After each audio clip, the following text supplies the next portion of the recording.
Breaking చూస్తున్నాం. ఎన్టీఆర్ జిల్లా జగ్గేపేట పట్టణంలో ఉద్రిక్తత నెలకొంది. వైసీపీ నాయకులు టిట్కో గృహాలను పరిశీలించి వస్తున్న క్రమంలో వైసీపీ టీడీపీ కార్యకర్తలు జెండాలతో ఎదురు కావడంతో నేతల మధ్య గొడవ జరిగింది. గొడవ కాస్త తీవ్ర ఘర్షణకు దారితీసింది. ఈ క్రమంలో ఇరు పార్టీల కార్యకర్తలపై దాడులకు పాల్పడ్డారు. దీంతో పాత పురపాలక సంఘం వద్ద వాతావరణం రణరంగాన్ని తలపించింది.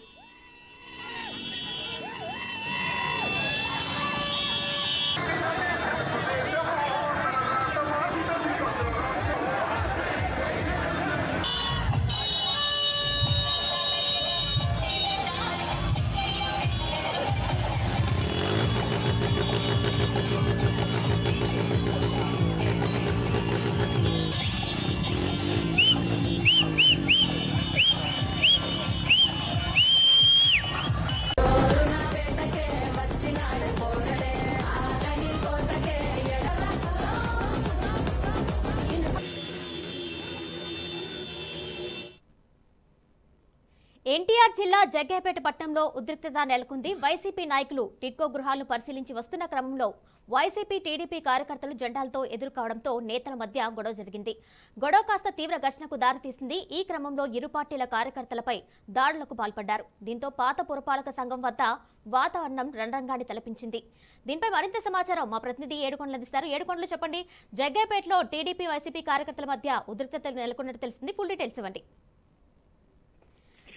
కిరణ్మయ్యి ఈ రోజు కొద్దిసేపటి క్రితం ఇటు ఎన్టీఆర్ జిల్లా జగ్గేపేటలో టీడీపీ వర్సెస్ వైసీపీ అన్నట్లుగా బాహాబాహి వరకు కూడా దిగినటువంటి పరిస్థితి. అయితే టీడీపీ శ్రేణులు ఏదైతే ఇటీవల నిన్న టీడీపీ ప్రకటించినటువంటి శ్రీరామ్ తాతయ్యకు సీటు ప్రకటించడంతో ఆయనకు అంగీభావం ప్రకటించేందుకు ఆయన కోసం వచ్చినటువంటి కార్యకర్తలంతా కలిపి ఒక కార్యక్రమం చేస్తుండగా అటు వైసీపీ శ్రేణులు టిట్కో ఇళ్ల దగ్గరకు వెళ్లి పరిశీలించి వస్తున్న నేపథ్యంలో ఇరువురి కార్యకర్తలు ఎదురవడంతో ఒక్కసారిగా అటు ఏదైతే స్థానిక ఎమ్మెల్యే భానును జై భాను అంటూ టీడీపీ శ్రేణుల వద్దకు వచ్చి వైసీపీ జెండాను చూపుతూ అక్కడ నినాదాలు చేయడంతో ఒక్కసారిగా టీడీపీ ఇటు వైసీపీ మధ్య తీవ్ర వాగ్వాదం చోటు చేసుకుంది. ఈ నేపథ్యంలోనే అక్కడ పోలీసుల సమక్షంలోనే టీడీపీ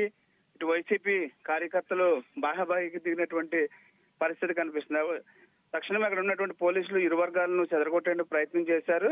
అయితే ఇటీవల కొన్ని కార్యక్రమాల్లో టీడీపీ వైసీపీ ఎప్పుడు కూడా ఎదురు పడకపోయినప్పటికీ కూడా సీట్లు ఎప్పుడైతే కేటాయించారో అప్పటి నుంచి ఎవరికి వారే ఎన్నికల ప్రక్రియను ప్రారంభించారని చెప్పుకోవచ్చు. ఎన్నికల ప్రచారంలో భాగంగానే ఈ యొక్క కార్యక్రమాన్ని కూడా చేపట్టినట్లుగా కూడా తెలుస్తుంది. అయితే ఇరువురు కార్యకర్తలు ఎదురు కావడంతో జరిగినటువంటి ఈ యొక్క వివాదానికి సంబంధించి పోలీసులు ప్రస్తుతానికి ఇరు పార్టీలను కూడా చెదరగొట్టినటువంటి పరిస్థితి కనిపిస్తుంది. కానీ కావాలనే వైసీపీ రెచ్చగొట్టేటువంటి పరిస్థితి చేస్తుందంటూ కూడా టీడీపీ ఆరోపిస్తుంది. అయితే వైసీపీ దళిత నాయకుడిని భుజాలపైన ఎత్తుకుంటూ మున్సిపల్ కార్యాలయం వరకు కూడా తీసుకువెళ్తూ ఇక్కడ వైసీపీ చేసినటువంటి హంగామా ఏదైతే ఉందో అటు టీడీపీకి రెచ్చగొట్టేటువంటి పరిస్థితి అయితే కనిపిస్తున్నటువంటి పరిస్థితి కనిపిస్తుంది. మొత్తం మీద అటు జగ్గేపేటలో ఇప్పుడు రాజకీయం మరింత వేడెక్కుతుందని చెప్పుకోవచ్చు. వైసీపీ టీడీపీ వర్గీయులు మరింత రెచ్చిపోతూ ఉన్నారు. దీంతో స్థానికంగా ఉన్నటువంటి జగ్గేపేట నియోజకవర్గంలో స్థానిక ప్రజలంతా కూడా తీవ్ర భయాందోళనకు గురవుతున్నటువంటి పరిస్థితి. అంటే అద్దుమీరినటువంటి ఉత్సాహంతో ఇటు వైసీపీ కానీ టీడీపీ కార్యకర్తలు చేస్తున్నటువంటి హంగామాను చూస్తే స్థానిక ప్రజలైతే మాత్రం తీవ్ర భయాందోళనకు గురవుతున్నారని మాత్రం ఖచ్చితంగా చెప్పవచ్చు. కిరణ్మయ్యి. రైట్ ఏడుకొండలో, థ్యాంక్ యూ.